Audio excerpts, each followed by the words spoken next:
Hello, Stephen Catlin, live in the Mirador studio. I do love it when the postman calls and I get a letter. Even if it's from Lewes District Council, the incompetence of their post is such that it's always worth a laugh, even if one has to have hysterical tears before laughing. I had a letter last Thursday giving me my housing benefit figures for the balance of this financial year and the start of next. Well, looking at pages 5 to 8 of the letter, I should just have cried because it tells me that I have £66 a week to live on before rent and that I'm not getting anything.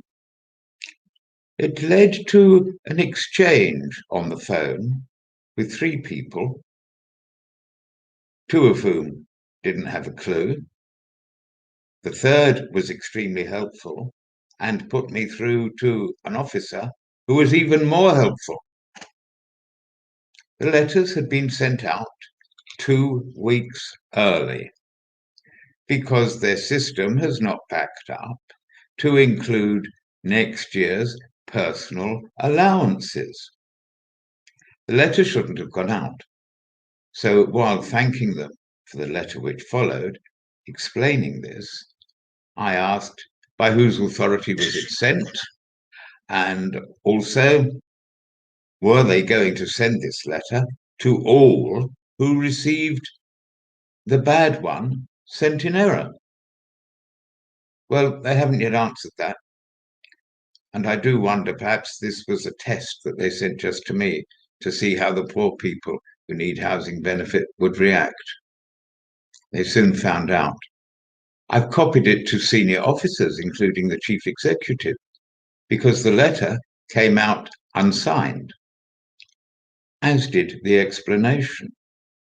So if it's unsigned, I presume it's sent out by the authority of the chief exec, and he needs to answer the questions, as does the director of service delivery, as does the chief officer for benefits. But at the moment, answer comes there none. And it is important to find out where the buck stops, because that person should be questioned thoroughly as to whether they should really still be in post. That's what I think about that. If you have received a housing benefit letter telling you that as from the 1st of April you're getting nothing, do take heart once you've recovered your breath and realize that it was sent out 2 weeks too soon and in error because next year's personal HMRC allowances were totally missing from the system. When you've recovered and taken heart, have a go at Lewes District Council, or, of course, award it a gold medal for incompetence. We'll see how we do about that. But it's not only the district that is awry at the moment. Last year, East Sussex County Council told me that they were taking back doing the work on what we call the Western Road Little Gardens, opposite Richard's the Butchers in Lewes. And it was looking a mess and they were going to sort it all out. Oh boy, did they sort it all out. They planted some saplings in the long hot summer and never watered them in. They never watered the beds at all during the long hot summer. And I didn't want to be blamed for that because they'd taken it away from me. So I had a meeting with them earlier this year, and it was agreed that I'd get it back. I asked for £200 for new planting because there wasn't much point in trying to resurrect the dead that are there at the moment. And yeah, they made a note. The contractor who was going to do the work for them last year turned up and said, well, he was told someone else was doing it. In fact, no one was doing it. But the blow came later with a letter from the county council telling me that they were thinking twice about the money for the plants, but they weren't thinking twice about charging me £350 for the license they would grant for me to do the work. That is surely an internal charge from their legal department to their estates department, and as I said in a letter which has never been acknowledged, surely it is wrong to charge those who, by their toil, do their best to improve the streetscape. Well, they must have binned it, because they've not replied, and I've not heard another word for a fortnight. However, in a more recent phone conversation with an officer, he said, well, it's a public space. I said, yes. He said, well, anyone could turn up with a trowel and something and stick a plant in. We wouldn't know. And as I said to him, you didn't even know where the space was. Why don't you give it to the town council for nothing and let them look after it? At least they have some sense of civic pride. But that gave me an idea. So on my way to the studio this morning, I took my secateurs and did a bit of judicious pruning. I was going to dig some of the plants up and make way for a better, more sort of sensual garden, in the sense that it would be highly fragrant. But they must be too well rooted and I couldn't get them out. So I just did the pruning. And we left it there. We wait to see what happens. It'll be interesting to see if there's any response. On another matter, and the last one I shall mention now, is that central government seems to have more than doubled the number of houses required in places not within the national park. So not Lewis, but Ringmer, Plumpton, Woodfullsfield, Newark, Chailey. And there has been a call for sites in which landowners are invited to offer their sites for housing. What has been offered in Ringmer will more than double the size of the village. You have to note, however, that not every site offered will be chosen. But it's interesting that the countryside we're taught to love and worship could be eroded by the erection of concrete.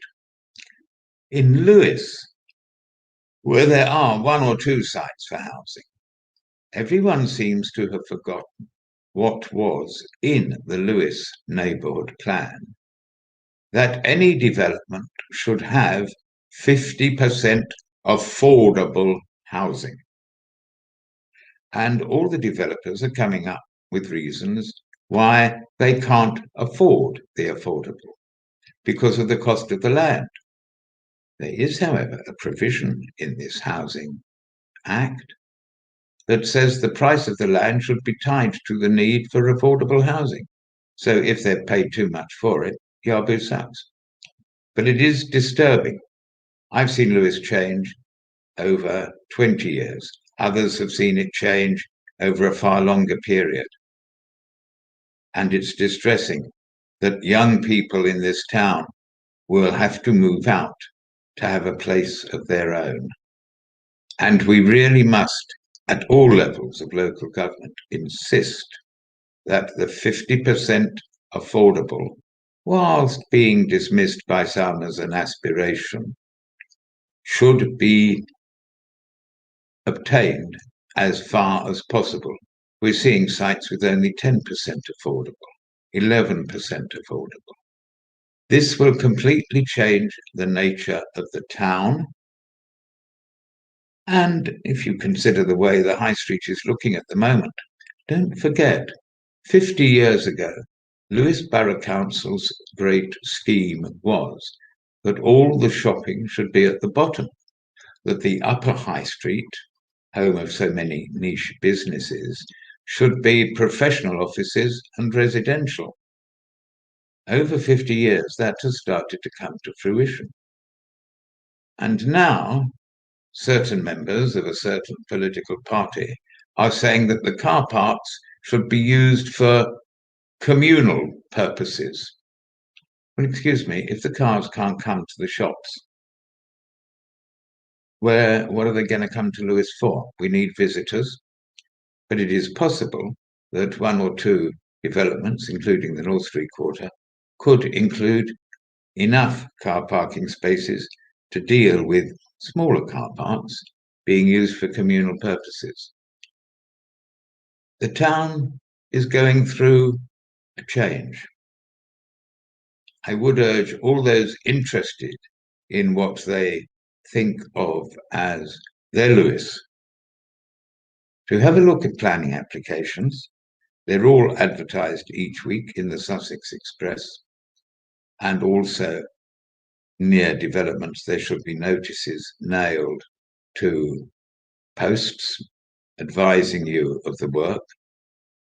But even there, the rules seem to be disappearing into the ether, because some notices are only appearing 2 or 3 days before the deadline for notifications of objection to be lodged. Keep your eyes open, because local democracy is rapidly being eroded. Having watched this, I think it's time you went for a coffee. That's what I'm going to do. Bye for now.